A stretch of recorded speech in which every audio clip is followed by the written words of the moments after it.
नमस्कार मित्रों, शुभ संध्या। आज 31 दिसंबर 2022 है और वार है शनिवार। कल नया वर्ष प्रारंभ हो रहा है। रविवार 1 जनवरी 2023। कल हम ईस्वी के नए सन में प्रवेश कर रहे हैं, नए वर्ष में प्रवेश कर रहे हैं। तो आप सभी को 2023 वर्ष की शुभकामनाएं, बधाइयाँ, कंग्रेचुलेशंस। निश्चित रूप से 2022 का साल हमारे लिए बहुत महत्वपूर्ण रहा और आज हम जब उसका सिंहावलोकन करते हैं तो पाते हैं कि कई हमारी उपलब्धियां रही, कई कठिनाइयाँ आई, कई समस्याएं आई और कई फेल्यूअर्स रहे। तो आज का समय, आज का दिन वो समय होता है जब हम ना अपने भूत को देखें और उससे सीख लेते हुए, उससे शिक्षा लेते हुए नए वर्ष का आगाज़ करें, नए वर्ष को प्रारंभ करें। और कल 1 जनवरी को जैसा हम जानते हैं सारे देश में, हमारे समाज में, हमारे धार्मिक संगठनों में बहुत सारे कार्यक्रम आयोजित है।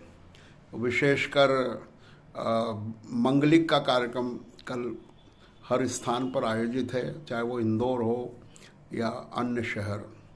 तो ऐसे में हमें अपने वर्ष की शुरुआत मांगलिक सुनकर करना चाहिए और निश्चित रूप से आज हमें विचार करना चाहिए कि हम अपने अगले वर्ष में क्या नया करेंगे, किस प्रकार से अपने गलतियों को दूर करेंगे और किस प्रकार से अपने जीवन में नयापन लाएंगे। क्योंकि ये नया साल हमें उत्साह भरने के लिए आता है, पूरे विश्व में इसकी मान्यता है और निश्चित हमारी सारी प्रणालियाँ इसी के अनुसार चलती है। तो इसलिए हमें इसको मानना चाहिए कि ये नया साल है, क्योंकि हमारी सारी गतिविधियाँ जनवरी से लेकर दिसंबर तक जारी रहती है।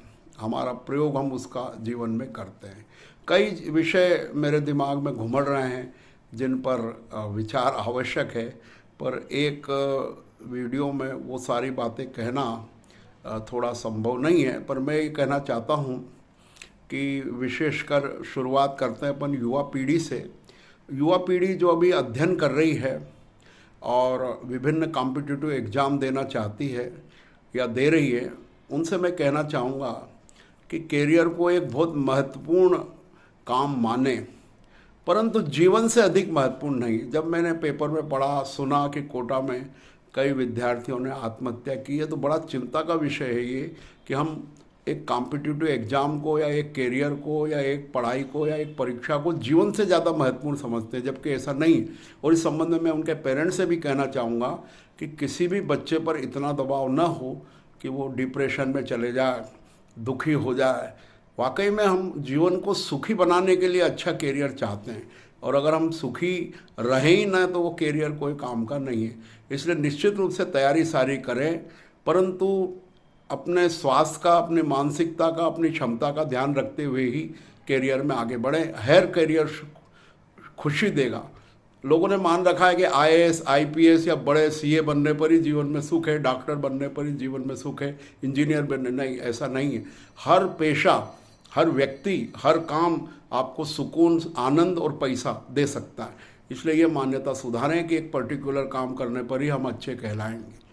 दूसरी बात आती है मेरे मध्यम वर्ग के लोगों से जो नौकरी और बिजनेस में हैं, वो भी जीवन के महत्व को समझें। उनका जो नौकरी है या उनका जो पेशा है या उनका जो व्यापार है, वो जीवन को अच्छा बनाने के लिए, पर कहीं ऐसा ना हो कि हम इन तीनों में अधिक रूप से संलग्न हो जाएं और हमारे जीवन की खुशियाँ, आनंद और संबंध प्रभावित हो। हम पूरी तरह से उसमें भी इतने न लगें कि हमारी बाकी चीज़ें छूट जाए, क्योंकि जीवन का नाम है, जीवन को ज्ञान और आनंद साथ साथ लेते चलना है, इकट्ठा कुछ नहीं होता। क्योंकि समय बीत जाता है और फिर आप देखते रह जाते हैं।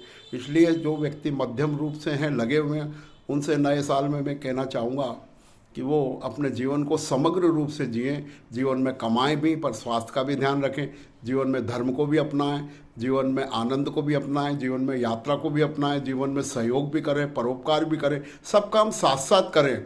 तब जाके आपकी आजीविका और आपका जो काम है वो अच्छा कहलाएगा। अब आती है बात थोड़े से प्रौढ़ लोगों की, थोड़े वृद्ध लोगों की।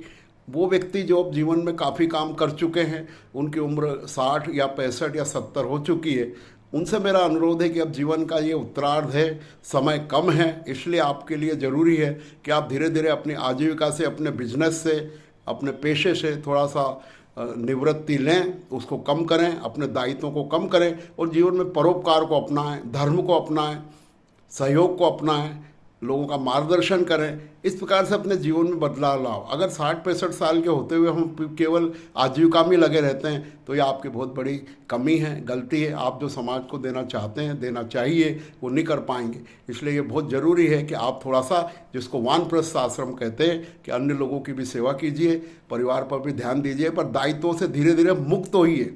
अगर 60-65-70 में भी अपने पूरे दायित्व आप ही निभाते हैं, पूरी चिंताएं करते हैं, पूरा राग द्वेष करते हैं, तो ये बहुत बड़ी कमी है। 2023 में कोशिश करिए कि आप अपने आप को हल्का महसूस करें और अन्य लोगों के लिए, अपने लिए समय निकाल सकें। अब इसके बाद बात आती है 75 प्लस की। निश्चित है 75 प्लस के जो व्यक्ति हैं उनको अब पूरी तरह बहुत सीमित संख्या में संयम से जीवन जीना चाहिए, संसार के प्रपंचों से दूर रहना चाहिए, क्योंकि ये जीवन का संध्या का समय है और इसमें उनको उसके अनुसार अपना जीवन जीना चाहिए कि किस प्रकार से अपने आप को, इस मानव जीवन को सफल कर सकें, अपने आप को संतुष्ट करें, अपने स्वास्थ्य के हिसाब से जीवन जिए और इस प्रकार से जीवन में आगे बढ़ें। बहुत सारी बातें हैं कहने के लिए, पर नए साल में कहूँगा कि नए साल को उत्साहपूर्वक मंगाइए और 2022 के अचीवमेंट को 2023 में तोड़िए और आगे बढ़िए, रिकॉर्डों को तोड़िए, जीवन को जिए और हर जगह, हर परिस्थिति में खुश रहने का प्रयास कीजिए। लोगों से मन मुटाव वो दूर कीजिए, अपने आप को फैलाइए, अपने आप को बेहतर बनाइए। ऐसी 2023 की शुभकामनाओं के साथ सभी को सादर नमस्कार, जय जिनेन्द्र, प्रणाम।